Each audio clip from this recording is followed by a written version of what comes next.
Hey everyone, welcome back to another episode of Friday Nights on the Bayou. Sorry about what happened on Friday. We had some technical difficulties with the stream. StreamYard was acting up. I don't know what happened there. That's a first. Usually it's been Wi-Fi issues on my end, but it's been StreamYard. I don't know what happened there. Mhm. It like ended the Twitter stream, ended the Twitter broadcast. Like the intro video wasn't playing. It was bad. It was like really bad. So I'm like, okay, we're gonna shut it down.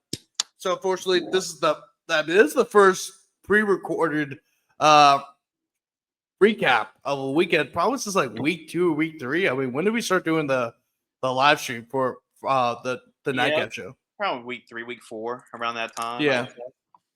You know? yeah. So anyway, I'm Grant Sastray, uh, owner of Ruger Sports Media and a reporter for CrescentCitySports.com. I'm joined here by Jace Lejeune, beat reporter for Gridiron Football USA.com. Jace, overall thoughts about round one of the playoffs? I mean, there were some good games, Mhm. some surprising victories, some upsets that weren't really that surprising. I mean, can you Yeah. kind of give a rundown what happened this past weekend? Yeah, I mean, for most part, Grant, I mean, most of the teams that were the better teams and the higher seeded teams won. It wasn't too crazy. It wasn't like March Madness first round and like all kinds of crazy stuff happens first round. But you've had some upsets here and there that make you go, raising an eyebrow, right? Like, okay, didn't really see that one coming. But there were a couple. I mean, Homer was a trendy pick, to make a deep run in Division 4 non-select playoffs. I know you're really high on them as well, Grant, and was a little shocked, when they lost to East Feliciana, and I saw this East Feliciana team up in person and called their game against a Pistol. Like they're talented as usual, like talent alone they can give teams some trouble, but still it was a little surprised to see them defeat Homer. Another one that surprised me was Port Allen. And I think that was a game I mentioned to you when we were going over the brackets in the first round on last week. And I Mhm. just saw like, hey, they got a really talented athlete in Brennan Gibson. Like when he has the ball in his hands, like he could be the best player on the field. And knowing Church Point's past record of doing great in the regular season, making going 9-1, 10-0, winning district, dominating the regular season, and then falling short of those same expectations in the postseason. We haven't really seen Church Point have be as successful in the playoffs that we've seen in the regular Yeah, season, and we saw that happen with an upset there. I mean, this was technically an upset. There were two upsets, I guess, like technically off of seeding, but weren't too shocking. Like West Monroe defeating Parkway, that was one, and we knew West Monroe played a difficult schedule, and that played into it. And Parkway's had a great season. Still, they haven't played the type of teams West Monroe's played all year, and you expected the brand to show up, and they did, and they moved on. Were able to get a win over Parkway. Went on the road to get that win. Another one, give credit to Chalmette. Terrebonne's had a great season. They clinch at least a share of district, which is a really tough district when you combine Destrehan and what Honville's doing too. And that Coach Lewis does a great job. Tyler Lewis does an awesome job. A young and up and coming coach. But yeah, I was a little surprised to see them lose to Chalmette. But Chalmette, Coach Tucker, they run a great program. They are consistent. He's been there for quite a long time. That's another coach Grant that's been there quite a long time, and he does a great job with that program and them to I think a game-winning field goal I believe was to win that football game, move to the next round. So that was a big win for Chalmette. Trying to see what else. There were some squeakers too from some of the favorites like West Washita.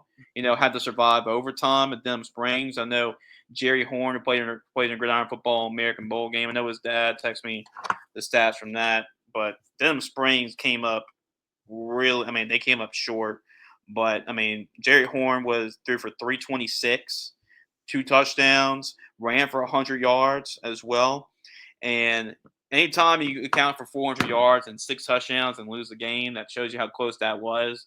But West Washita able to squeak by. I told you about how dangerous Denham Springs can be, that first round matchup, and they were able to squeak by there and get a big win in the first round. And another one was Covington in the first round too. Like they got themselves that was going to be one of those sneaky, probably best games of the week was Covington and Barb. So and Covington was Yeah. able to get a big win too. I think Jawan Brock, I believe, made a big play at the end to get him the game winning touchdown. And he's quite a talent too. He's got a couple of offers already. So yeah, I mean it's kind of what you expected, Grant. I mean, they're about maybe one or two shockers, from the first round, but all in all, the teams that were supposed to win won and took care of business. And we're looking now at the next round.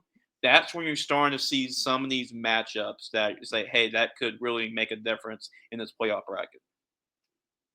Yeah, I mean, yeah, there's some crazy matchups out. I mean, that West Washington, Denham Springs games was pretty wild. Yeah, I remember when I was at the district and Washington game that the game I covered, and like when they're telling the scores of both the Honville game and the Terrible game, they're like you just hear woo because Mhm. because Yeah, Honville and Terrible were both down at the moment. Honville, of course, came back and was able to win by double digits, but yeah. both teams were down one per. Everyone's like, "Oh wow!" Like because a lot of Mhm. people were shocked by that because Honville has been a good team all year, and and I know It was a HL higher Bourgeois scoring had game. and 49 HL 49. well, and that was a game I actually said. I think it was on both those shows. I think I said it on this show, and I think I said in your show, where I said that HL Bourgeois and Honville gets kind of a sneaky one because HL Bourgeois has some good players on the team.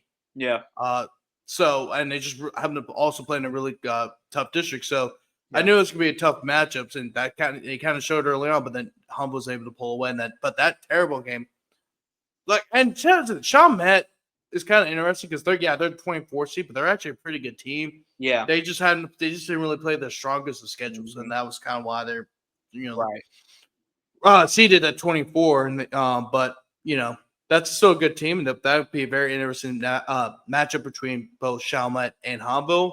But there's a lot of good second round match. We're going to talk about that later on. I know we're going to Mhm. talk about that on your show a little bit. We're Yeah. going to definitely break it down on my show later this week. But yeah, there's a lot of good matches. First, let's talk about the matches we went to. Jason, I Yeah. know you went to the doubleheader at Tag Orlando Stadium, Mhm. which, by the way, of course, you come to New Orleans when like the games I'm not covering.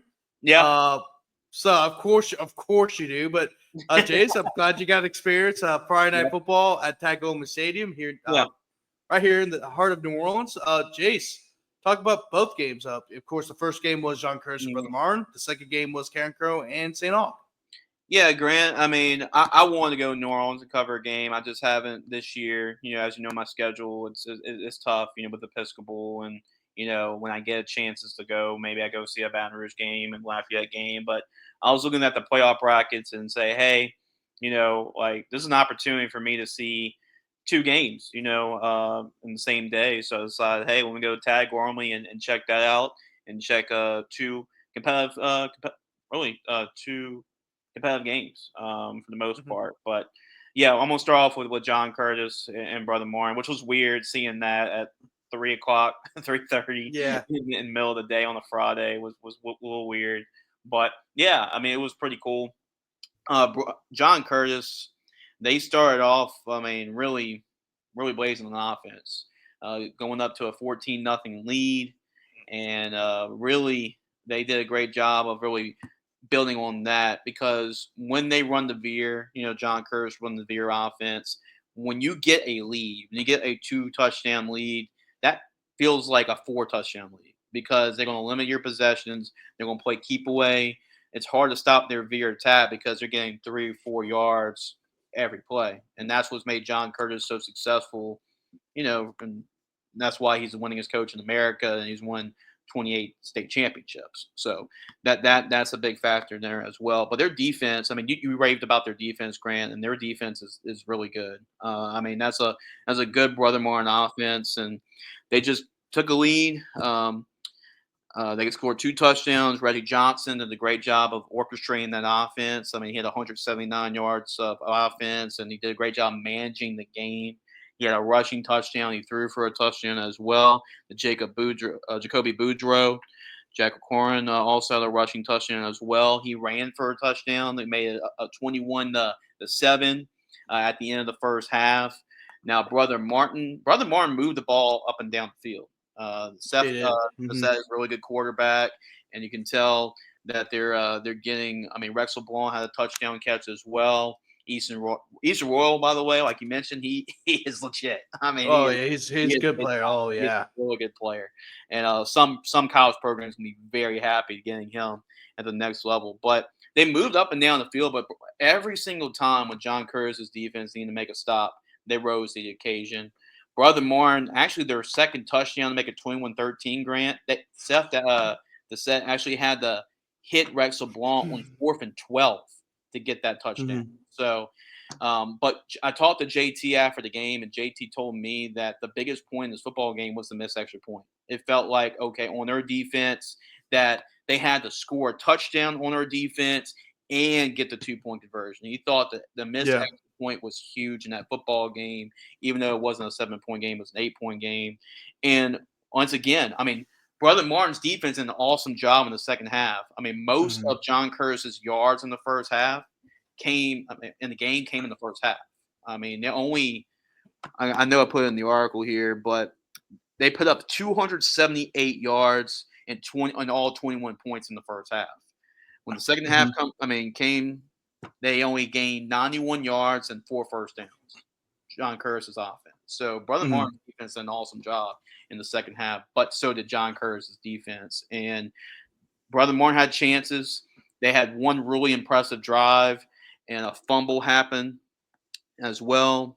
Xavier Brown picked it up, scooped it up, and that was the biggest turning point of the game because Brother Martin had some momentum. They were driving right down the field. They were approaching the red zone, and they had a big run, and then the fumble happened. So that was a big football game. Brother Martin had about 2 or 3 chances, but each time John Curtis denied them. But there was only one touchdown in the second half. I mean, it was a defensive gem, and John Curtis, their defense was able to rise tall and stand pretty tall, and they got just enough of their offense early in the football game when they jumped out 14-0 and 21-7. That was enough for their offense to win because their defense was that good. And John Curtis moving on to the second round. So that was the first game. The second game, for the second game of the doubleheader, St. Aug and Karen Crow. Carson Gursey, actually this was his first start. I mean, it's been kind of one of those back and forth things with Chance Babineau, but Carson got the full-time start. It was his show. I talked to Carson's dad before the game, got to chat up a little bit with him. And it was a good experience for him. I feel like with him, this was going to be one of those things. It may not look great now, but in the long run, this is going to benefit Karen Crow in the long run.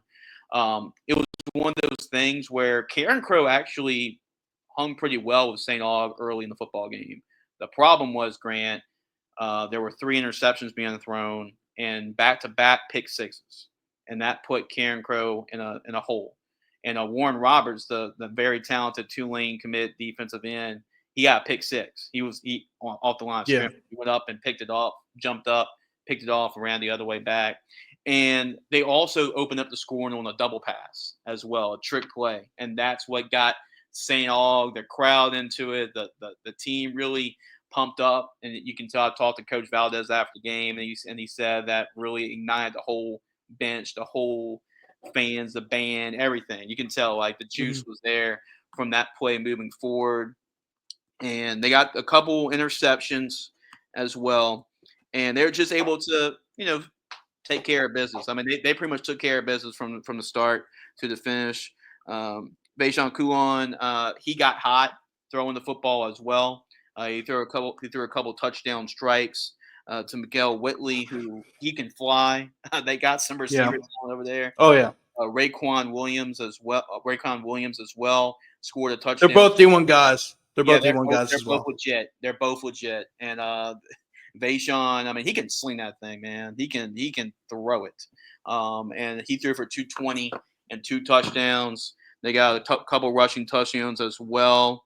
So Derek Bennett through the double pass of Patrick Robinson. Patrick Robinson had 2 touchdowns. It was one of those games, Grant, that St. Aug early on took control early, and then they just never let off the gas pedal.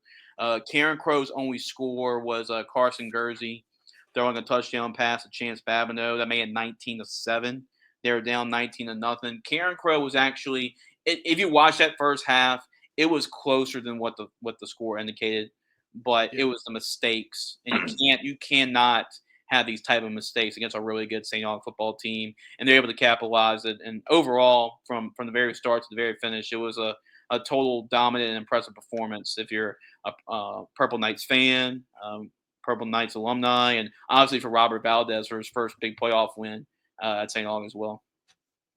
Oh yeah, definitely. I mean, and he's had a couple good wins. I mean, of course, the last 2 weeks he's had big time wins over Brother Martin and John Curtis after were dealing with a 3-game losing streak. Yeah. So they're playing some pretty good football right now, and really the best football probably since the beginning of the year. Yeah. When they were really good, when they look really good, but that's before they entered league play. You know, once you enter Catholic play, it's a whole new ball game, and that's what they got experience. But and it's also a learning curve for this team. Like Jason, we've talked about this before. Yeah. This year for Coach Valdez is really just kind of a culture, a shock for this Purple Knight team. This team, look, I'm not saying they can't win games, right? They've won 7 games. I mean, they've won games in the past. The issue with St. Aug, it's just consistency, right? Well, consistency, but also learning how to win games, right? Yeah, Not just winning games, but learning how to win them, how to overcome adversity, how to lessen your mistakes, how to get like less what's it called? Don't commit penalties, right? Don't do dumb stuff. Right. Don't do dumb things. And then also when you do dumb things, how are you going to overcome them? Like overcome an adversity. When the team scores, how are you going to react to it? When you fumble the ball, how are you going to react to it on defense? It's about overcome for this team. You want to teach them how to overcome adversity, how to try to lessen those costs and mistakes that cost St. Aug in the past. You know, so I think that's what Valdez is doing a good job of. I mean, this team, that 3-game losing streak that they were dealing with, that could have broke any team down. You got to think about that. And especially the 2 wins they had were against Brother Martin and John Curtis. I know they've had down years this year, but to play those two teams back to back and beat them soundly, it was pretty resounding, especially for this Purple Knight team that had to deal with a whole lot. Especially also you got to mention the whole Jakeem Stewart news too. So there was a whole lot that happened this year. So for them to not only finish the regular season with 6-4 regular season, which was a huge improvement from the year before, where they didn't win a single Catholic League game, and they finished the regular season 3-7. You go to the playoffs, you pick up a playoff win, and you also have an opportunity to pick up another huge victory. But even bigger than the last one, St. Thomas More, a team that's been one of the more dominant programs in the state the past 5 years. So it should be a really good game. Maybe the Purple Knights could do some magic, some Purple Knight magic. So. And the other one, forgot to mention, John Curtis will play. It's the Veer game. So John Curtis will play at Acadiana. And really, an interesting part about this game is John Curtis knows how to defend against the Veer. So there's not a lot of teams that knows how to defend it. Well, that's what John Curtis runs. So it was a perfect way to prepare for Acadiana. And, with not being able to play a playoff game in the first round, I'm not saying they're going to lose to John Curtis, but it could be tricky in that first playoff matchup for Acadiana, knowing they're playing John Curtis and they run the Veer. So that those are going to be 2 interesting matchups in the second round. And talk to JT, and believe it or not, I think this is 5 straight wins for John Curtis over Brother Martin. And I think that winning streak goes back to the state championship, I believe. Yep. So they beat. So Brother Martin beat them in 2021. Yeah. So John Curtis beat him twice in 2022, but the regular season playoffs. They beat him last in the regular. John Curtis beat Brother Martin last in the regular. Yeah, it's 5 straight. Yeah. 5 straight wins for John Curtis, and that's twice. And I asked him how tough is to beat this team twice and to do it in the fashion that y'all did twice. one possession games. So it was 17-14 earlier this year. It was 21-13 the second time around. So, yeah, I mean, he talks about how much this win just really helps his team moving forward. Just playing that schedule. I mean, that Yeah. puts you into playoff mode all year when you're playing these Hmm. teams all year. So you're in that mode all year, and that's what JT kind of alluded to. And that was one of those games that it was just a great football game. Now, I mean, those are two tough teams that are going against each other. It was low scoring, but it was just two well disciplined, well coached teams going at it in the Catholic League battle, and that's pretty much what I figured. Karen Crow, their future is pretty bright. It's just some of those mistakes. That's what we expect from a young football team. But they hung in there with St. Aug just on the field standpoint. It wasn't like St. Aug just ran them out the building from a talent standpoint. It was just those mistakes, and you can't make those mistakes against a team like that. And yeah, both those two teams, just watch out. I mean, they can make things interesting for St. Thomas More and obviously for KDN. Those are two teams that in the Lafayette area that we expect to make a pretty good run this year. Yeah, I mean, I no doubt, Jace. I mean, those are two really good matchups. God, you were able to come down to New Orleans. I'm glad Unfortunately, I wasn't there. The one time you come to New Orleans, I was not there. But anyway, there's a lot of good. Next week there's not going to be a whole lot of big time matches in New Orleans. There's a couple, but they're outside New Orleans. A lot of the New Orleans teams are actually playing in Baton Rouge and Lafayette, so they could be in your area, really. Yeah. And even some of the bigger matches. Actually, some of the bigger matches are going to be in Lafayette. So it's going to be a very interesting week for everybody here in New Orleans. It's like all of the good games are not here. So yeah. I was talking about that with Jace before we hopped on, but yeah, it's a lot. They're both all the big games. both Gotta travel. Hey, you gotta travel. Yeah, you gotta travel. I don't care. I'll travel. I'll get paid for it. And I think, and that was another thing I was trying to distinguish as well, Grant, is what's the home playoff situation like? Because it's been different in years past. It's This year it's just a higher seed. higher seeds, yeah, which should have been for the beginning. I don't know why we this team played away, so they're gonna host this time. Like, no. If you're the lower seed, they have to travel. Period. Doesn't matter. Every other state does that. It makes sense. I mean, you earn it through the regular season. It's like anything in college, like the college expanded playoff and the NFL. That's what it is. It's whoever the higher seeded team is. If you're the number one seed, you deserve to have everybody go right through you to get to the Superdome. So it makes perfect sense. Northwood Shreveport, yeah, you're the 5th seed. But guess what? You have to travel to New Orleans to play Brother Martin, even though you're the higher hosted seed. It's like, no. I mean, I'm not saying that would have made a difference. I think Brother Martin would have won it even if they traveled to Shreveport. But like, you give one more point. That's what happened a couple years ago. I think did St. Louis have to do the same thing? But or somebody, it was so It used to travel to Mandeville. Yeah, it used to be like, let's say you're the higher seed the first round, you're the higher seed team, you win, and the next team that you play the next round, let's say that team went on the road in their first round playoff game, that's who you play because they went on the road, not home. So it's like, I didn't really get that. It got me all confused, but good thing that it's just like, all right, let's make it easy. Whoever the higher seed is, that's who's hosting the playoff game, and that's what it should be. I mean, you should be rewarded for your performance in the regular season, for the teams that you played, for the wins that you had all season. You should be rewarded for that, and good thing that's what they are rolling this year. Yeah, exactly, Jason. I'll talk a little bit about my game before we get into the brackets. So Daryl was there as well. Daryl Falker was there as well. Great intern for Gridiron Football. Yeah. He's done a great job. But anyway, so this game was a very interesting matchup because especially in Washita Parish. Yeah. Should have mentioned that first, but it was a very interesting matchup. Like, even though Washita Parish was the 23rd seed, I mean, this they're in District 2-5A. That's the same league that West Monroe was in. I mean, they played some teams like they should have beat Ruston. Yep. They played West Monroe. They only lost against West Monroe by 2 points. I mean, they played some really good teams, tough. And they also have some good wins too. And they have some really talented players on the team. They're just having to play in a really, really tough district, which is why they finished the regular season 4-5, and they were the 23rd seed. Yeah. But you have to travel to a district hand team, Detroit team that's finally gotten healthy. And even though they're the 10th seed, they're the deadliest 10th seed of any bracket because now they're all healthy. Because the reason why they shut off the season 2 and 3 is because their starting quarterback was hurt. Shane Ward's out too. Yep. He was walking a crutch the other day, and then Jace Thomas still has that return. I believe he's going to return very soon.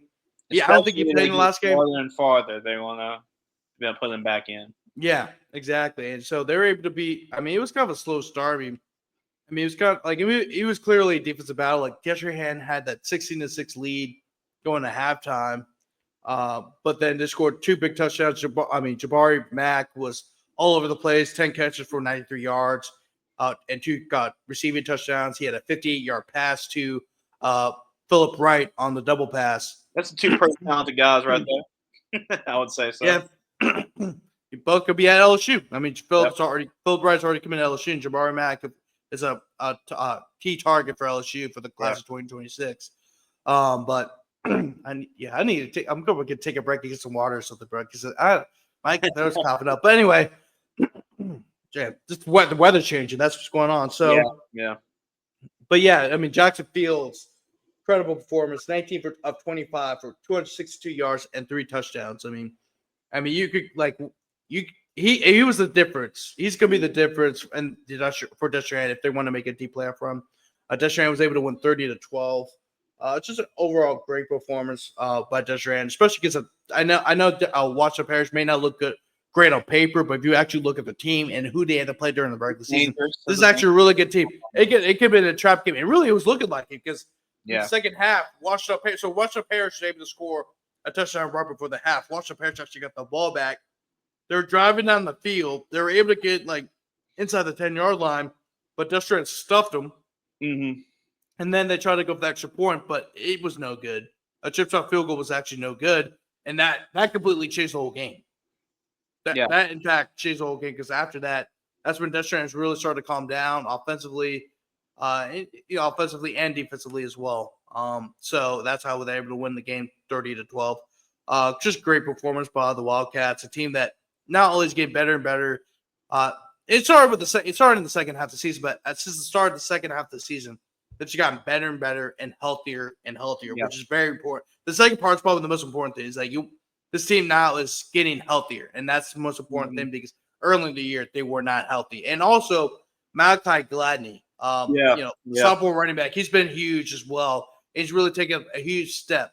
He's been player of the week now a couple times. In lieu of Shane Ward's injury, right? Which is, so that's he's been huge for this Destrehan squad going to the playoffs. Yeah, absolutely. I mean, Malachi Dabney, I know coach has been raving about him because he's been submitting him for player of the week a couple of times. So for him to step up like he has, it has been huge. That's another thing, not only with Fields coming back, but his emergence has been another key piece to why we're talking Destrehan. Despite, a slow start to the year, they're catching hot right now. I mean, I retweeted Daryl's post about them winning, and I just said, Destrehan is getting hot at the right time. And trust me, there's not a lot of teams in that Division I non-select bracket that wants to play this Destrehan football team right now. So ignore the seeding. It kind of reminds me of Opelousas, right? Just ignore the seeding. You do not want to play this team in the playoffs. Yeah, definitely. All right, Jace, after our game breakdowns, let's go over some of the brackets, look at some of the scores from the brackets. Yeah. This was from the LHSAA website, so this are all the brackets are from that website. They're pulled up on LHSAA.com/football, and they'll have the 2024 playoff brackets right in the top left of your screen when you get to that page. Usually I do it off of CurseCitySports.com, but since we got the brackets, also makes it easier to kind of see the rundown and everything like that. That we're going to do off the LHSAA website. And also, if you want to check out your scores, get live updates from the scores, please go ahead and go to CrescentCitySports.com. Jude, he does a great job of trying to update as many scores as possible. Of course, they're getting live updates not only through the radio station 106.1, FM, the ticket. He also has to go on Twitter and look for them. And, it's a lot. It's a lot. Yeah. But I'm gonna share this real quick with you guys. So this is the scoreboard right here. This is kind of what it looks like, and they already have the round 2 playoff schedule up and loaded. So if you're wondering what's going on across the state, this is a great resource to use. Want to promote this because this, me. Not only do I use it, but so does Jace. And really, that's if you go to any New Orleans high school football game, they're actually looking at this website right here for all the scores, not only from the New Orleans area, but also around the state. So make sure to go check it out. If you ever want to know what's going on across state, if you want to know who's winning between Neville and Covington, if you want to see who's winning between Turling's Catholic and Jesuit, this is a great resource to use, especially in the playoff time. So anyway, Jace, let's go ahead and go over some of the brackets. So the first one we're going to look over is Division 1 non-select. Covington was able to beat Barb. This is a game you talked about a little earlier about how this was kind of a sneaky game. Covington was able to win 36-29. It was a great game that went back and forth. I was kind of following along with it on Twitter. It was definitely a great game, back and forth game. And Covington, congratulations. You win your first playoff round. You get to play Neville. Yeah. Yay. Congratulations. Travel 3 hours. It's like 4.5 hours in Monroe. That's going to be a fun drive. Yeah. But we'll see. We'll see how Neville does come out the bye, because that's been kind of a struggle for them the last couple of years. So I'm very intrigued to see how this Neville team looks after that first round bye. Definitely. Last year was kind of the more notable one. They came off the bye week, played against Central, who was the 18th seed, and were upset. And the year before that, they lost in the quarterfinals. But that was also, really, you could say the bye week also kind of killed them too, because they had a bye week. Yeah. I don't think, I don't remember how they did the first game, but in the second game, of course, they looked slower than Westgate, because Westgate had already played 2 games before that matchup. So, kind of underlocked, kind of a sorry, I forgot to add to the screen, but it's kind of a thing you have to look at, just because because if you're coming off a bye week, you haven't played in 2 weeks, while the team you have played, who actually probably is usually pretty good. Sometimes you get that team, like for example, Opelousas or Central, who is the 18th seed, but they finished season 7-3 and really played some of the better teams in the state tough. So sometimes you gotta look. Like I said, sometimes you gotta look past the results. Yeah. Grant Sashray, Ricky Loomis. Yeah. Mickey Loomis. I called him Ricky Loomis. Damn. Damn. He deserves it. Chalmette pulled up the upset over Terrebonne. However, you could call this an upset. However, Chalmette really isn't that far behind Terrebonne. There's a 2 equal. This is kind of a game where this guy was a back and forth type of game. It could have been, if you said Chalmette could have won, I would have believed you, because there's really not much separation between the two teams, despite the seeding differential. Right. And Chalmette will take on Hanville, who was able to squeak by H.L. Bourgeois, who was able to make that game really interesting at the beginning of the game. So big time win for Hanville, able to pull out the victory. Sometimes you need those games like that, to kind of get warmed up. This is going to be how it's going to be the next few weeks. So, great win for the Tigers. Mandeville defeated Thibodaux 31-16. They will welcome in West Monroe. West Monroe was able to beat Parkway 35-14. You could call that an upset, but really, West Monroe, they finished the season with a 500 record. But if you look at their schedule, they had to play Catholic, and then Catholic in the non-district schedule. Then they also played Pulaski Academy, which is one of the top football programs in the state of Arkansas. Then the week, and then 2 weeks later, you have to go play Catholic. You play. Well, I already mentioned they already play Catholic. 2 weeks later, you have to play Catholic. Then your non-district schedule, you have Bruston, Alexandria, Neville, Washoe Parish. Washoe Parish is another sneaky team. So he had to play a really tough district schedule, which is why West Monroe was able to finish the season 5-5. Yeah. But the thing about when you play those tough schedules, they prepare you for the playoffs. You saw that in that game at Kiss Parkway, Jace. Yeah. Yeah, I mean, it's a good point. I mean, West Monroe is the brand. I mean, you don't count them out. I mean, it's kind of the same thing when I was there with John Curtis, right? I mean, John Curtis was a lower seeded team against Brother Martin, but they are the big brand name. Either they have been around, the players have been around these playoff runs, whether as players or just growing up, watching these teams make deep runs in the playoffs. So they know what it's about. And West Monroe, I know Kevin Davis first year over there as a full-time head football coach. So, but yeah, West Monroe shows you playing that type of schedule, kind of like with John Curtis and the Catholic. It benefits you at this time of year, and now they'll give Mandeville a shot, and Mandeville looked like that they struggled a little bit. I mean, 31-16, that's a 2-touchdown game, so it wasn't like out of the woods for that one either. So that should be intriguing with the game being at Mandeville.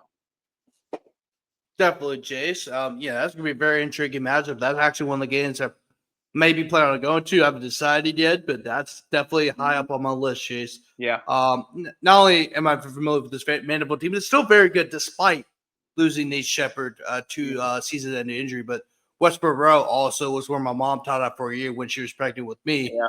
So, and that was during like their heyday. Like that's what she really got experience, like Louisiana high school football as full, because I was like there when Charles was there. Yeah. I think they'd won. They won. I think they may have won the national championship that year when my mom taught there. Yeah, and like, yeah. and Andrew, I think, and she taught Andrew Whitworth, who was a sophomore at the time too. So yep. It's So I mean, they had dudes, and Brady James was there. I mean, they had dudes. They had West Monroe dudes over there. Yep. But yeah, moving on. So that game will be played next week in the second round. Well, this week in the second round. What's Washita defeated Dennis Springs 42-41. We discussed that earlier in the show. A huge win for the Chiefs, and it was also their first playoff win since 2007. Yeah. So a huge shout out to West Washita. However, they'll have a tough road game. Against that Central team that a lot of people maybe some people even consider a dome team. So good luck. Could you win another playoff game? They could, but that's a very tough ask, especially considering the fact that Central beat the Dennis Springs team by like 3 or 4 touchdowns. Yeah, it wasn't even close. So that's going to be tough to go in to play Central. I mean that's going to be a tough matchup for the Chiefs. Yeah, Ruston, of course, had a bye week as they're a top 4 seed. The 3rd-seeded Bearcats will take on Zachary. Zachary defeated Sam Houston 55-35. Another high-scoring game for the Broncos. Well, which Broncos? I mean, the Zachary Broncos. Yeah. So that'll be a very interesting matchup in North Louisiana in Lincoln Parish. We matched the last year's state championship game. That's going to be exactly highlight. Yep. Mm-hmm. And this game, definitely on upset alert right here. Just let you guys know. I know Zachary. Yeah. I know Zachary's one of the most talented team on the Brew, but it's still a Brewerton team, so they're still going to be tough to beat. But I really like this Ruston team though, so that's going to be a really good matchup. Yes. Walker was able to beat touchdown for the second time this year, and the Chargers just scored. I just reacted as you did. And oh my God, the Bengals shook this. Oh my God. Yeah, the ball. But anyway, yeah. Anyway, we're recording this on Sunday for any of you guys who are watching on Monday, so that's why. Yeah, probably have. But anyway, Walker defeated touchdown for the second time this year. There's the old saying: it's always tough to beat a really good team. Not twice in 1 year, but the Walker Wildcats have done it. Touchdown was up. The touchdowns only loss was to Walker, and then now they suffered the second loss this year at the hand of the Wildcats. Next week they'll play. Yep. Next week, but this week they will play Southside. Southside had a resounding 42-10 victory over Live Oak, and that should be a good one down there not Youngsville, but they're playing it at Como. They're playing at Como High School, but it's going to be a big time game in Lafayette Parish or at St. Martin's Parish. I'm not sure which parish they're playing in because Southside's played at different locations in the past. So No, like I get confused. Like right. the Lafayette area. That's all you need to know. Right. Northwood Shreveport will take. They defeated Salmon 54-27. They will take on Destrehan, who as I mentioned earlier, Destrehan defeated Watson Parish 30-12. Westgate was able to defeat Saint Amand 28-20. They will play the second seeded Airline Vikings, and this is another game that watch out for that. upset alert. That could be an upset alert. You mean with Westgate, with the athletes that they have, they're in this playoff mode right now. Graham, by playing a tough Sandmall game as well, Sandmall team too on the road, so they're kind of in that that mode right now, and they got some athletes on that team, that Westgate team. So keep an eye on that game, and it questions like people are asked, okay, how beneficial is the bye?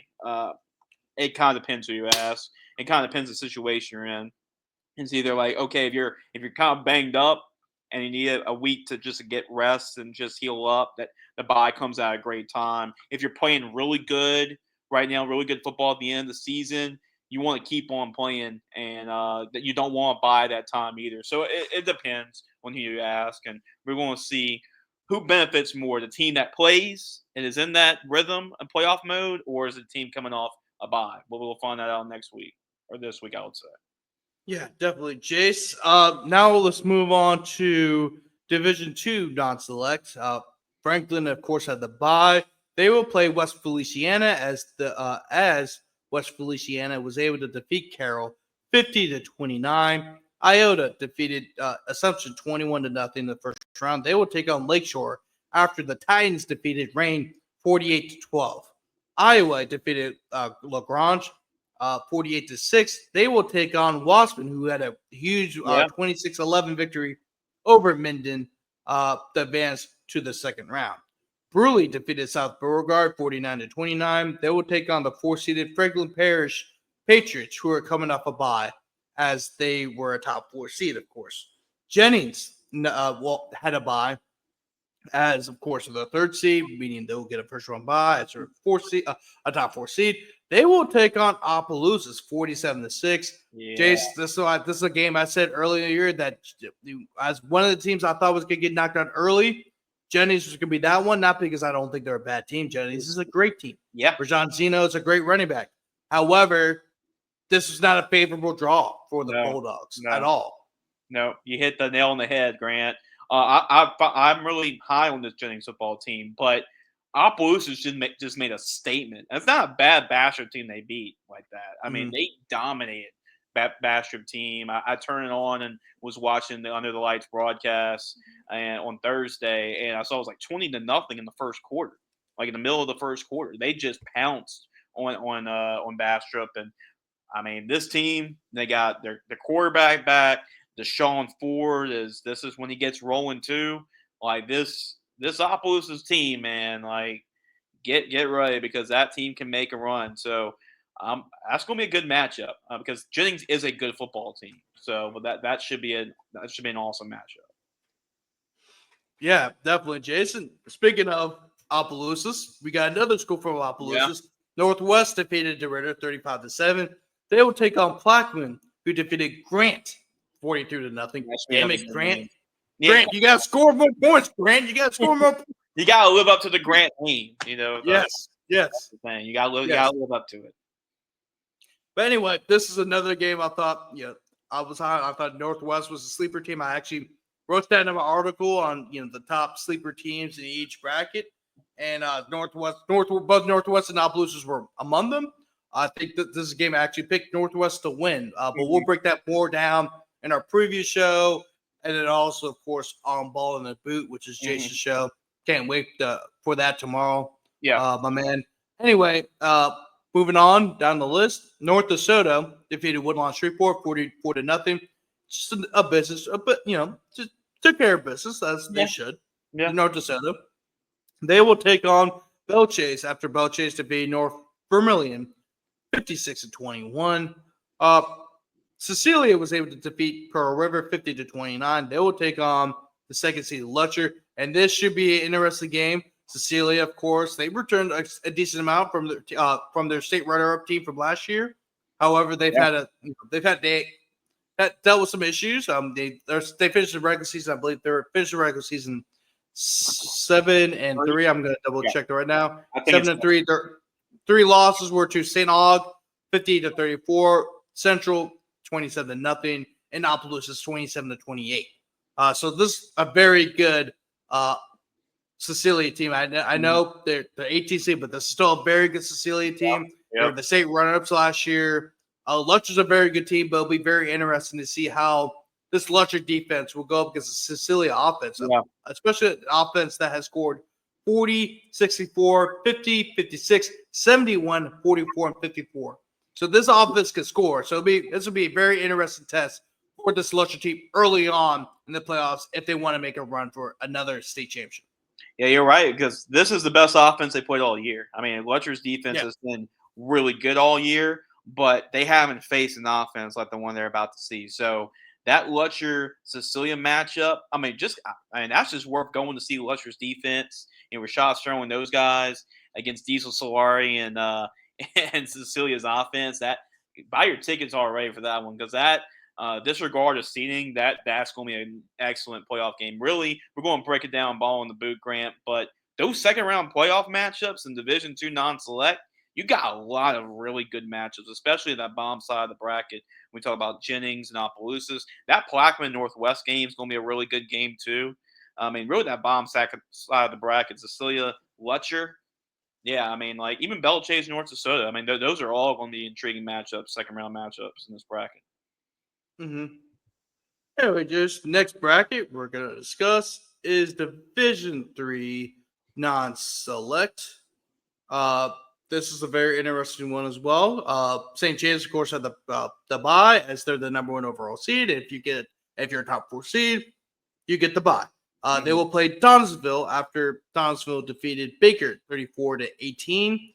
Pine defeated St. Helena 40-16. They will take on Kaplan, who had a resounding 50-0 win over North Webster. Union Parish defeated Oakdale 42-6. They will take on the 12th-seeded Red River, who won 48-6 over Winfield in the first round. Westlake defeated Crowley 55-0. They will take on Kinder. And this should be a very interesting game as well, Jace. Westlake's a really good team. Kinder is also a very good team. I think this is a pretty evenly match. I know it's a 4 versus 13 seed matchup. It's still a pretty even matchup, in my opinion, Jace.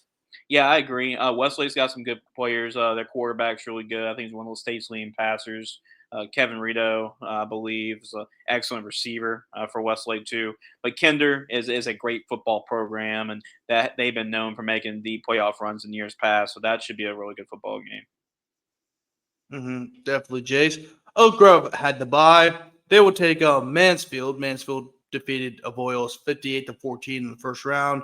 And congratulations, you get to play at Oak Grove. So Mansfield, play tough, play hard. Don't know if you're going to win, but if you do win, that's a major upset. Yeah. We're going to be clapping on the show. Oh, yeah, that would be shocking because, I mean, we said already in Ball in the Boot, but I had Oak Grove winning this bracket. So, like, that would be huge, monumental if Mansfield was able to find a way to get that done. Mm-hmm. Yep. Same here. I picked Oak Grove to be the state champion as well. So, that's a huge upset, in my opinion. Probably the biggest upset probably in this bracket if you really think about it. Yeah. Lakeside defeated Bogalusa 37-12. They will take on Shirlington, who defeated Patterson 63-12. Gina defeated Caldwell Parish 52-0. They will take on Port Allen, who upset Churchport around 16-7. Not far from where Jace is from. No. Congratulations to the Pelicans. And they will travel to Gina to take on the Gina Giants. Should be an interesting one, Jace. And then Lorville defeated Marksville 48-26. They will take on Erath, and this game is going to be another interesting game. I think Lorville could beat Erath. I really do. I agree.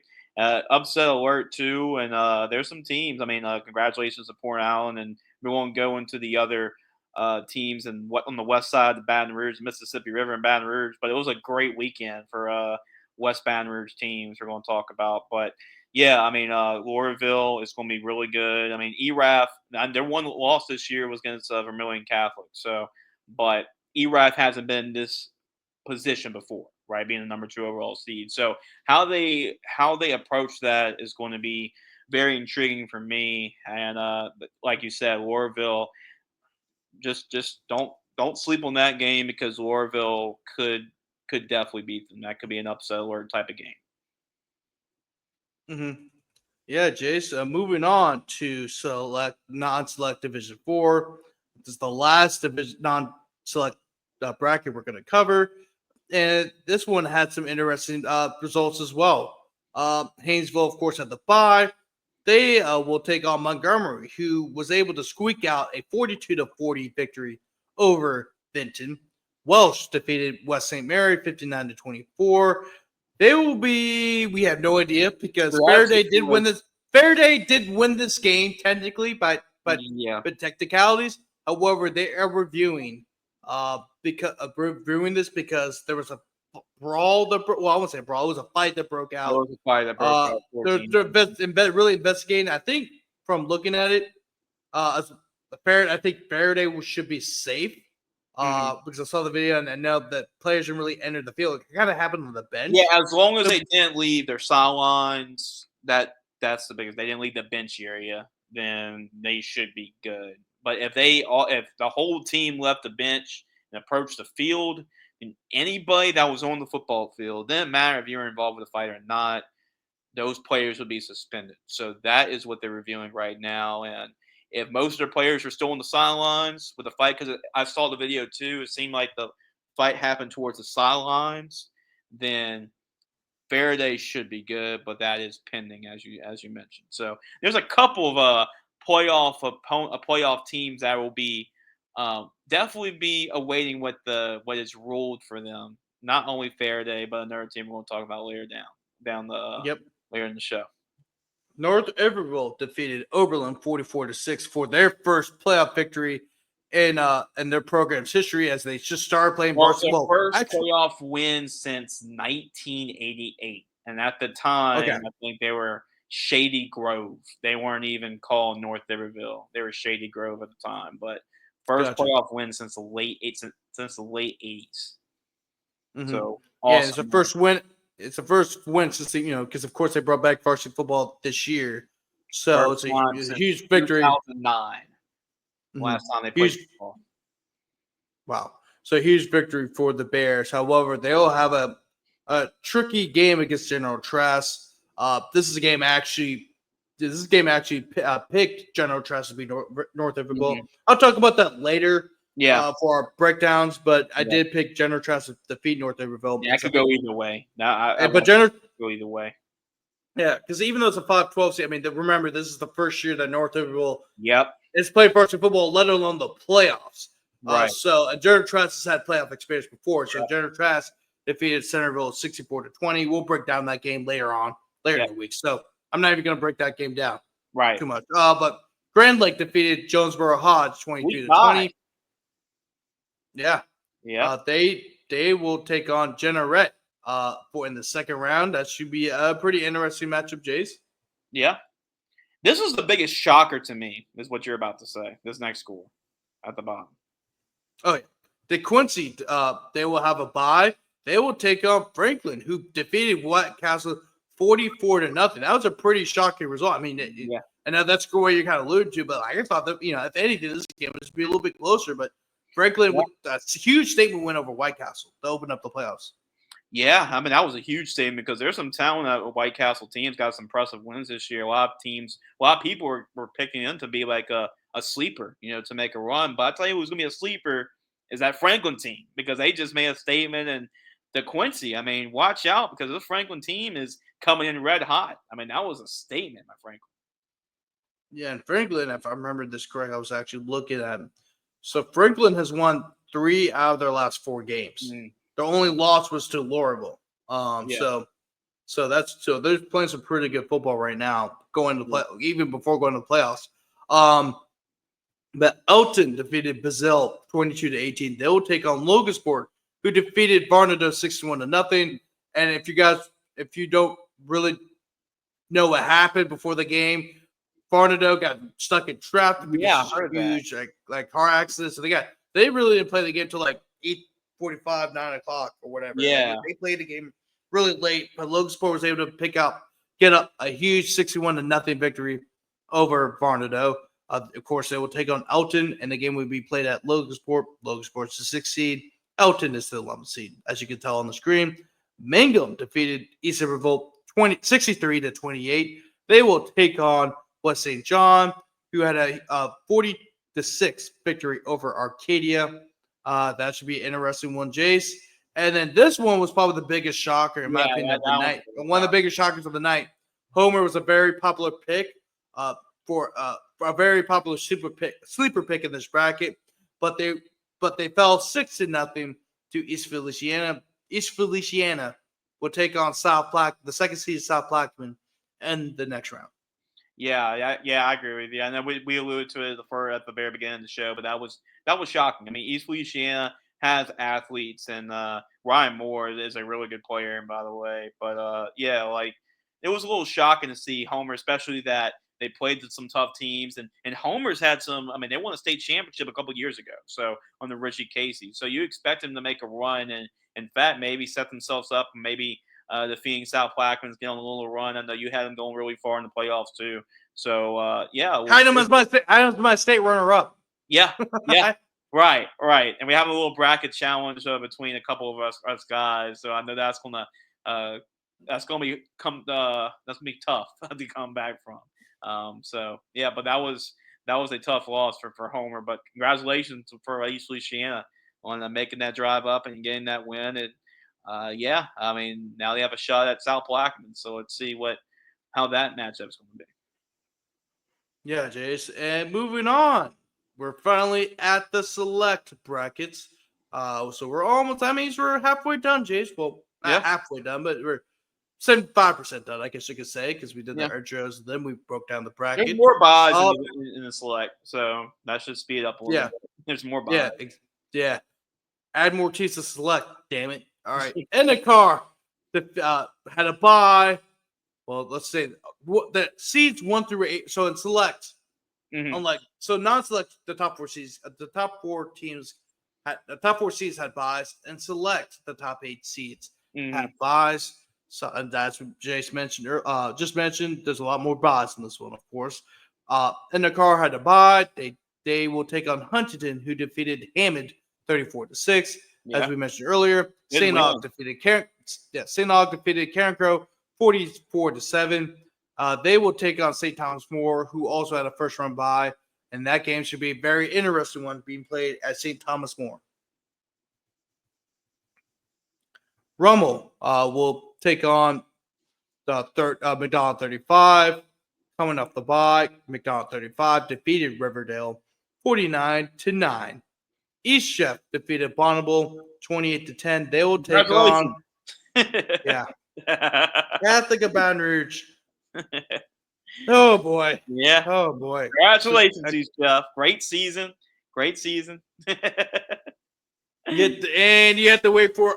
Then you have to play a Catholic Baton Rouge team that was preparing you for 2 weeks. So yeah. Oh boy. Acadiana had a bye. They will take on John Curtis. The Battle of the Beer. However, Acadiana. However, I'll say this: Acadiana can throw the ball pretty well. Caden DeBetta, is a really good quarterback. They will throw the ball if they want to. They prefer to run the ball, but they're a very good passing team as well. And I think that'll be the difference in this game. Something they never really had, like they've always had the beer. They always had great defense, but they have that extra dimension they never really had. So instead of like they have to needing to throw the football or they have to throw it, but they can throw if they want to, and they can still be successful. So of course, and then just Caden DeBetta, his younger brother Cole DeBetta, is one of the top receivers for his class of 2027. And also you have Russell Babineau, who is Colin DeBetta. Yeah, Colin DeBetta is one of the top receivers in his class, the class of 2027. And then also you have Russell Babineau on the other end, who is a raging Cajun. commit. And of course, Joe Gochier is one of the top running backs in the state. Yeah. Jesuit. John Curtis defeated Brother Martin 21-13. By the way, I think I forgot to mention that as well. Yeah. Well, we did mention that. We mentioned that early in the show, but Right. whatever. Jesuit defeated Lafayette 45-7. They will be taking on Turlands Catholic, who is coming off a bye. That one should be a very, very. We got two really interesting matches in the Lafayette area next week, Jace. I don't know. I think Acadia should win this game, but in terms of toss-ups, Jesuit, Turlands Catholic, and St. Thomas More and St. Aug should be two really good ones, Jace. That's be great matchups, and I can see that going either way. And yeah, especially this game. But even though I like St. Paul's a lot, the St. Paul's team a whole lot. Yeah, this should be a very interesting matchup. These two teams are always kind of sneaky. St. Paul's, it's a 7th seed. They're coming off a bye. Troy Willis, of course, he is still injured. Don't know if he's coming back or not. I know it's kind of to be determined, basically. That's big. Because he got hurt in the Covington game, but they still have Cody Corrales. They still have a really good receiving core. The defense has really stepped up the last 2 weeks. So St. Paul is still a very, very good team. However, you're gonna go up against a CE Bird team who's been playing some really good football all year. I believe they finished third. They may have finished second place in their district. But CE Bird's always that one team from Shreveport that usually goes far in the playoffs. And an even tougher. I know. Well, they're both tough, but CE Bird has been a seat runner-up twice in the last 2 years, so they've always been a sneaky team out of the Shreveport area. Evangel. Seabird defeated Woodlawn 20-0 in the last game. But Evangel Christian defeated Captain Shreve 58-48. You got your revenge. Yeah, they did get their revenge. However, you'll be going against the second seed Alexandria. This should be a very. I would say this is a congratulations. I think this game could be interesting. Actually, really. Good. Because Evangel's offense is really good, and it's been proven that you can score in Alexandria. You can. Yeah. Alexandria. Remember, Palouse put up 40 against Alexandria. West Monroe put up 35 points on Alexandria. Ruston put up 36 points on Alexandria. Yeah. You can score in Alexandria, and I think this team. I'm not sure if Evangel will win this game, but I know for a fact they will put up yards and points on Alexandria, and that's been proven before. Definitely pick the over. So, whatever the points. Yeah. Also the issue is can Evangel stop against Alexandria for scoring? That will be the next question, Jace. Yeah, that is going to be. It's going to be what defense can get that stop or get that turnover or get that. That's what it's going to come down to because both, like you said, both offenses. They got a lot of guys, obviously a lot of star power. JT Lindsay for Ash, and you got Pop Houston for Evangel. So, yeah, I expect a lot of scoring there. Mm-hmm. Definitely, Jace. And now moving on to Select Division 2. Archbishop Shaw, of course, is the first overall seed. They have the bye. They will take on Lorandre, who defeated Kenner Discovery 60-7. So good luck to Lorandre. Maybe they can make this game interesting. You get to go against a Shaw team that has been bullied everybody the last 5 to 6 weeks, and Shaw beat Walker 59-14. By the way, so yeah, they're Shaw. That's how good Shaw's been. They've been really good. Yeah. By the way, as we mentioned, I want to kind of put this in perspective. Shaw has only allowed 28 points in their last 4 games. So there's a 7 points per chance Lorandre's going to feel what they did to Kenner this past week. There's a good chance. And also in those games, by the way, Shaw scored 59, 79, and 54 in 3 out of those 4 games. The lowest point total was against St. Charles, which Shaw did in fact beat 26-7. Yeah, that's like a moral victory for St. Charles Catholic, only holding them to 26. So, well, St. Charles Catholic good defense. I mean, that's kind of what I expected. Right. I mean, So I mean, Coach Wayne Stein is one of the better defensive strategists in the state, and also is very good at strategizing the game. Period, as on the offensive side of the ball as well. So that's no shocker. However, good luck, Kenner Discovery. Not Kenner Discovery, Lorandre. Yeah. Good luck. Good luck. Speaking of an interesting game, Lake Charles College Prep defeated McKinley 42-0.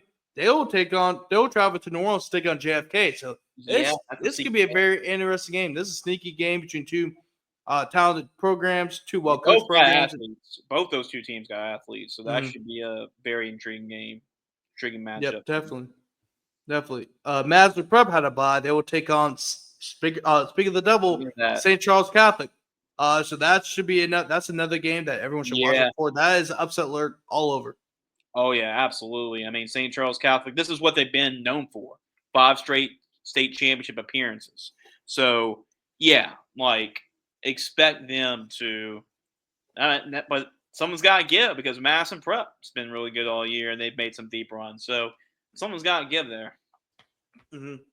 Estruma, defeated Booker. They squeaked out a win over Booker T. Washington Shreveport, 46-44. They will take on the Haynes Academy, and this will be a very interesting game. Of course, Estruma's having a great year. They've looked impressive all year long. However, they're coming off a squeaker win against the Booker T. Washington team that okay, I know I'm probably getting confused, but Booker T. Washington was 4-6 going into that game. Haynes Academy's undefeated. However, the thing about Haynes Academy is that they really strength the schedule, and I think that's kind of the key in this one. Although they did beat Thomas Jefferson Fisher, who are some playoff teams right there. Yeah. The rest of the schedule hasn't been the strongest, and that you sometimes I'm not hating on Haynes Academy for having a weak schedule. I mean, it's not their. I mean, they won the games supposed to win. They won games. I mean, and also not just the games they're supposed to win. Nobody expected this team to go 10-0. That is also Jace, true. nobody expected the team to finish undefeated. Haynes Academy's not one of those teams where, like, oh well, this team's gonna be really good this year. Like, Haynes Academy's usually like, like a good season for them is 5-5 or 6. Yeah, 5-5, 6-4. Usually playoffs. Yeah, that's been a good season for them. Yeah, but that also shows you you also got to give praise to Coach Ben Powell for the job he's done. Coach of the with year this program nominee for sure. Like he's up. No matter what, let's say they lose this game to Struma, it doesn't matter. Like he deserves his flowers. He should be up for Coach of the Year. What he's done this year with that team. But you know what? They have a chance to win. They'll have a chance to win. So I think that's gonna be very interesting. This is a game that I will probably be at. May not cover it for Christian Sports, but just go ahead and watch. Because I know the Hash It Out guys are going to be covering that out. That's going to be on YouTube. I'll actually leave a link down below for anyone who is probably interested in that game. I'll be tuning in. Should be a fun one. I'll be watching it. Should come down. Well, Jacob's going to come down, so I was going to say come down, but yeah, you guys got something coming down. I forgot Jacob's done a good job of covering the Struma all year long. Yeah, not only just the games, but also I forgot the name of he helps the streamer out too with their film and stuff. So he's been a good help for streamer this year, helping with their film and putting all their film together and all that. So giving him that opportunity. He's also been covering the streamer, so he does a good job. So yeah, I'm sure he'll give us some updates of what's been going on with that game. So make sure check us out groundfootballusa.com. Yeah, and moving on down the list, E.D. White had a bye. They will take on Livingston Collegiate, who was able to come back down late in the game to defeat Frederick Douglass 19-18.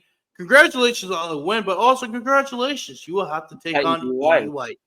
Only Saturday playoff game, by the way, too, this past weekend. Yeah, true. Yeah. Happened during the middle of the LSU game, so I probably should have gone to that game. Yeah, I probably would have been better off than watching that on Saturday. I had to watch it, Coach. I had to watch it because of what we do, Jace. But if I was a fan, probably would have gone to the high school game. That's the worst thing. Like when it's blowoffs like this, fans have the option to leave. We don't necessarily have the option to leave. So, especially getting that Alabama game, especially. Yep, exactly. Archbishop Hannon, they defeated St. Margaret's Orange. That was a big upset. That was an upset. I mentioned earlier. Show had one win this year, so that was a little bit of a shocker. Especially St. Michael's only won one playoff game, still one playoff game in their history.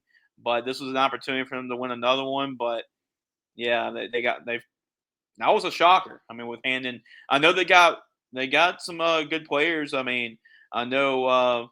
The receiver Hayden Alonso, he's as good a receiver as it gets. He doesn't get talked about as much because of their team, but Yeah, that was a little bit of a shocker. No one hands only won one game in the playoff. I mean, Yeah, this year.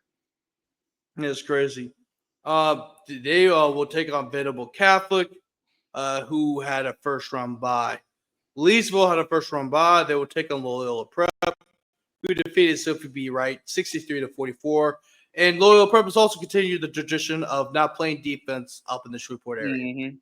Now, I So gotta say this: one of the defensive games they did play was against Episcopal last year. I think it might have been 2 years ago. It was 2 years ago they played. see, so it's not even relevant. It's not even relevant to what's Yeah, going on now, Jace. yeah, Damn yeah, it. yeah, yeah.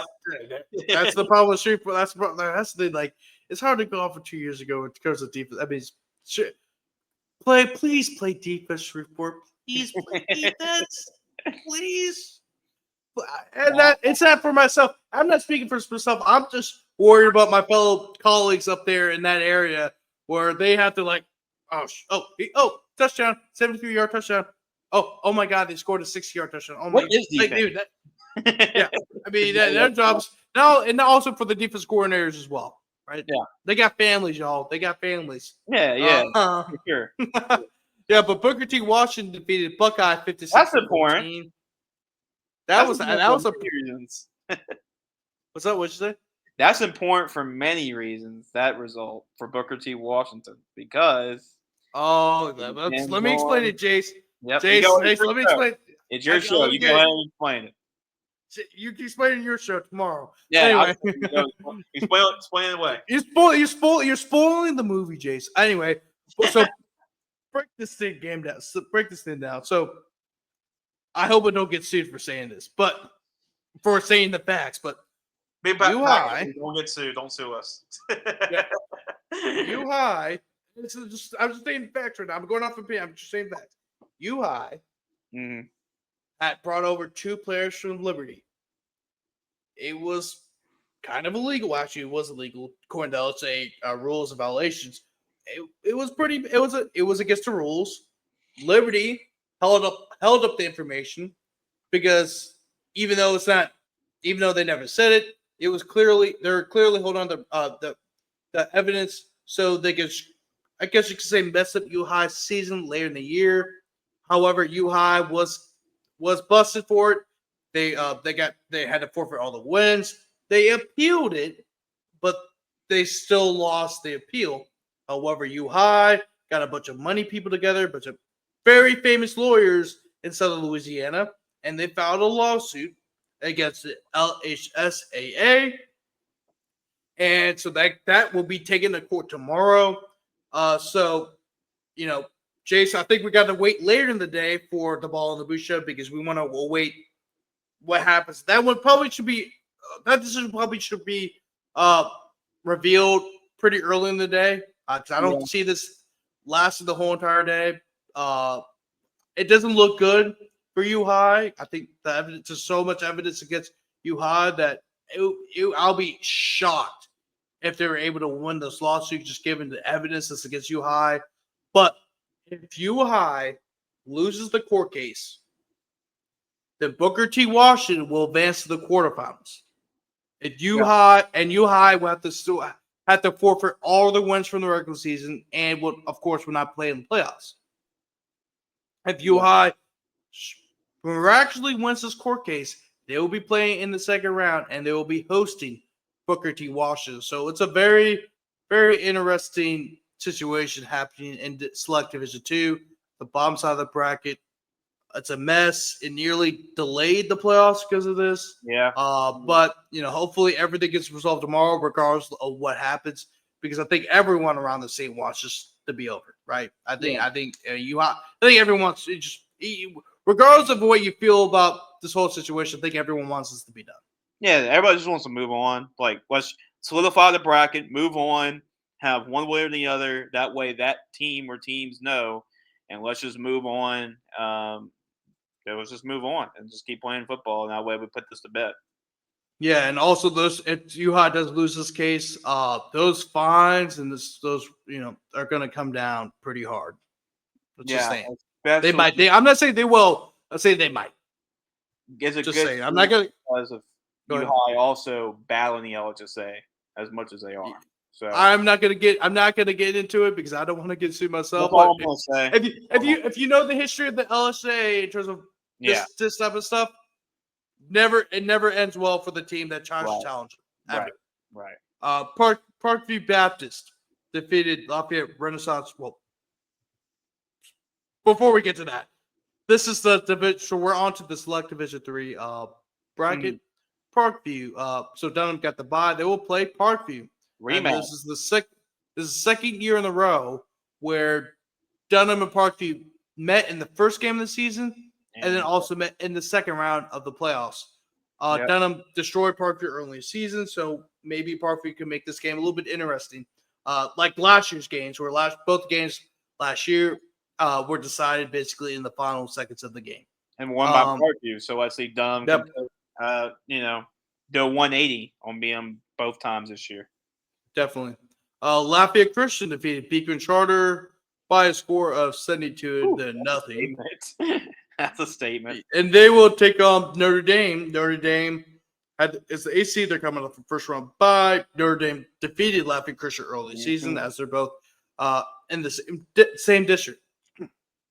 Bunkie also had the bye as a 5th seed. They will take on Amite, who had an impressive 56-0 victory over Sarah T. Reed just a week after they lost the district title game to Jill Sumner in overtime. And that was a really good game that was played between both teams. They will take on I'm jumping the shark here. Slaughter Community Charter defeated Thomas Jefferson 50-20. They will take on Joel Sumner, as Joel Sumner had a bye as a 4th seed. Calvary Baptist had a first round bye as a 3rd seed. They will take on De La Salle in a battle of the Cavaliers, as both teams are named. Or both teams' nicknames are the Cavaliers. Yep. De La Salle defeated Fisher 48-0 last week to advance to the second round, of course, where they'll play Calvary Baptist. Pope John Paul II defeated Holy Savior Menard. They will take on Episcopal, and that's a team that's very familiar. Yep. That's a school that's very famous in the Jace Lejeune lore, as he is the VSN play-by-play announcer for the Episcopal Knights for football, baseball, basketball. You can name it. He does it all for Episcopal and does a great job of doing it. We're not going to go too much into the detail about this game as we want to break it down. Also, Jace cannot pick a winner between these two schools as he is a conflict of interest. Like Kirk Herbstreit on game day. He doesn't pick a winner on game day. Yeah, he doesn't. Exactly. Catholic New Iberia. They had a first round bye. They will take on Northlake Christian. That should be a very interesting game. Should be remember Catholic New Iberia lost the second round to Lake Charles College Prep last season. Hopefully, they're trying not to repeat the same mistakes as last year. And this Northlake Christian team is a very, very good team. Yep. And they're definitely a sleeper in this bracket. They will take on the winner of Darwin Wood Charter and Isidore Newman, as Newman is they're the second seed, and they also got a first round bye. Yeah. Moving on to the last bracket of the night. This is the Select Division 4 bracket. For Maryland Catholic at the first seed. So they get the bye. They will take on Westminster Christian, who defeated Delta Charter 54-12.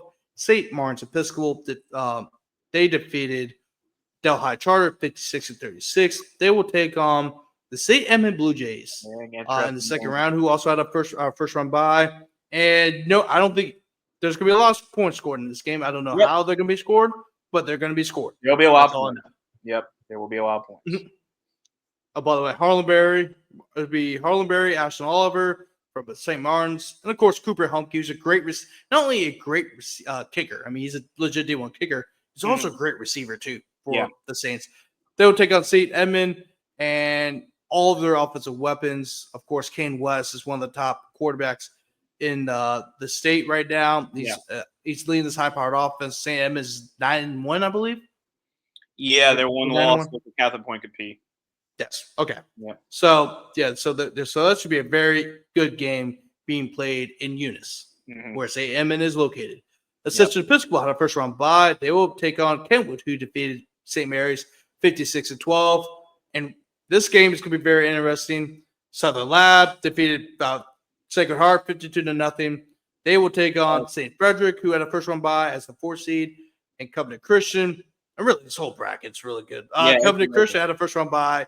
They will take on Central Catholic, a game that was just played 2 weeks ago for the district title game. Yeah. Like it's like the Saints, like the good old saying, it's always tough to beat a good team twice in 1 year. And Washington Christian, they beat Glenbrook 49-13. And Washington Christian will take on Catholic Point Capee. So you got all 4 of these games right here. Really good circle them. Oh yeah. Are upset alert games right here. I mean, this bracket is extremely deep. Me and Jace talked about, we said in our bracket reveal and also in our first round preview for last week for not only in our show, but also his show as well, Ball in the Boot. Mm-hmm. And we said this is the deepest bracket of all the brackets. And you're seeing that. I mean, Washington Christian won the state championship 2022. Yep. Covenant Christian's undefeated, but Covenant Christian's undefeated, but Central Catholic, they just played each other 2 weeks ago, right? And that's Central Catholic's a pretty decent team. Yeah. Southern Lab is the defending state champions from last year, and then Kentwood, of course, is always one of the top 1A programs in the state. I mean, absolutely. Jace, take it away. Yeah, I mean, like you've mentioned, Hamilton Christian. They have one of the best players. I mean, we talk about just players in this bracket. I mean, Javon Vital. I mean, he's a real deal at the quarterback position. He's already got an offer from Houston, but he's just a great athlete. I mean, Riverside Academy. I have them going to the Dome. They're a 7 seed. You know, like they're that good. Ascension Catholic. Chad Elsie. I mean, Opelousas Catholics got high scoring. So they got a lot of really good weapons. Roger Tizino and Cross Gillian and all those guys at Opelousas Catholic. It's a player-heavy bracket. I mean, Jonathan Dartez. I mean, we talk about Harlan Berry, Kane West. There's a lot of guys, Grant, that, like, they're carrying the offense. Dedrick Lasty at Riverside Academy. I mean, this is the point. This is the bracket where you better score some points or you're not going to win. Like this is an offensive bracket. If you like plenty of offense, a lot of scoring, like this is the bracket for you because especially at this level at 1A, those same players are on offense or playing on defense too. So it's going to come down to what defenses are able to get that 1 or 2 stops in this bracket and what teams at this point are healthier and are the best condition. Because there's going to be running a lot up and down the field throughout all these games. Yeah, definitely, Jace. We got 2 more we got to cover. These are some 2 very good instruments. Oh, actually, you just talked about this. So Riverside Academy also had a bye. They will take on Hamilton Christian, who defeated St. John 41-30. You kind of already discussed that game. You discussed the game from that Hamilton Christian game. It shows you like how close St. John was this year because my dad was helping him up a little bit. There was one play where Hamilton Christian fumbled and St. John picked it up and they started running with it. And St. John, kind of like LSU with Emory Jones, he fumbles the ball. Javon Vital picks it up and makes 3 guys miss and he scores a touchdown. That was one of those plays in that football game. So it just comes to show you, man, like, I mean, you gotta be lucky too. So it just happens. But yeah, it's crazy. It's another one, Grant, we haven't talked about, and that last score you about to mention too, because that could have easily gone the other way. Yeah, of course. This is a game that we both thought was going to be very close. These are 2 really good teams. Opelousas Catholic defeated Westminster Christian of Lafayette 34-33, and we talked about this in our bracket reveal show.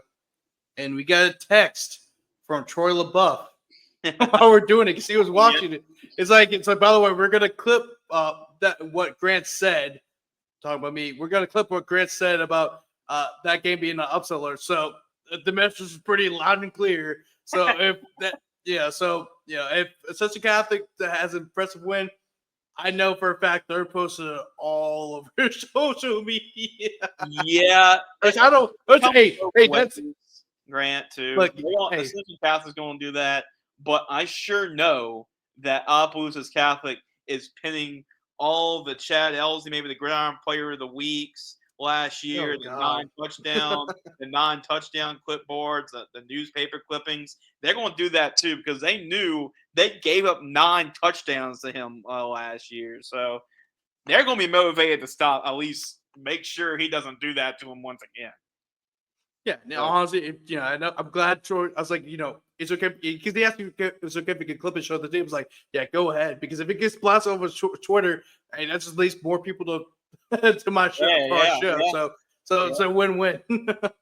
But anyway, Jace, back to after we're done with this. We're done with all the brackets, but Jace, final thoughts of week 1 and what do you expect for not week 1, the first round, and what you hope to expect in round 2.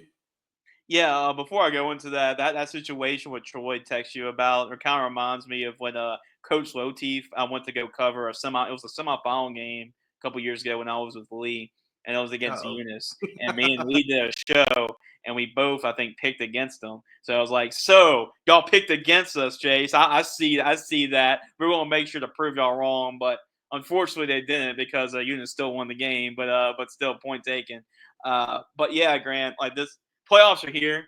What can you say? Like, I'm just happy we had playoffs because there was a really good chance that we weren't going to have playoff games being played this week. So it's just the fact that we're on schedule, that everything's still leaning out to the Superdome on that week is a great sign, and that we have playoff games is awesome. Now, like first round's what it is. You're going to have a lot of blowouts. You're going to have a lot of lopsided scores. That's just what it is. Now, you're going to have some games that end up being close, and some of them even became upsets. But once the second round, you talk about some of these matchups we'll go over on your show later this week, and we'll go over Ball in the Boot as well for Gridiron Football. But there are some intriguing second round matchups. I think that's what the difference is, and I think that's what the LHSAA has done a better job, Grant. Usually, when the first couple of years with the split, you had to wait till maybe quarterfinals or semis, maybe when you first started getting really some good matchups. Here's second round, Grant. You talked about some of those brackets. We are loaded with really good second round playoff matchups, and that's what it needs to be. It starts feeling like playoffs this time of year, and I'm excited to go over this week because this week you're really going to start feeling like it's playoff time this week. Oh yeah, definitely. I mean, this is really where the craziness starts to happen. This is where you start to see some upsets happen. I mean, this kind of sets the tone, really for the rest of the tournament. It really happens the first round. Of course, I mean, it sets the tone. It's the first round of the playoffs. But however, this is really where, the teams had buys the first round. They're starting to play football. I mean, everybody gets involved. Everyone gets involved. So this is where really where it starts. Of course, last year we had the Central defeating Neville. That was a huge upset. This is where you really start to see those huge upsets in the second round. Of course, I know last year we had the North Shore defeating West Monroe, the 28 seed defeating the 15, which definitely was the biggest upset in the playoffs last year. It definitely was. It was talked all over the state.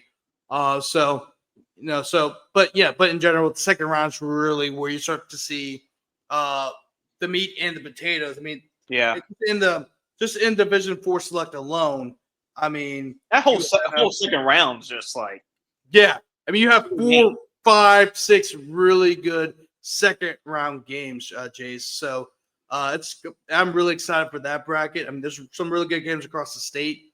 And really, I can't, and then the second round happened, then the quarterfinals happened, the semifinals happened. Then we got the dome. So I'm really excited. This is where the meat and the potatoes get dumped into the stew or soup or let's say stew. Yeah, let's say stew. Yep. Yep. Exactly. Into the big bowl or big dome, hopefully. Yep.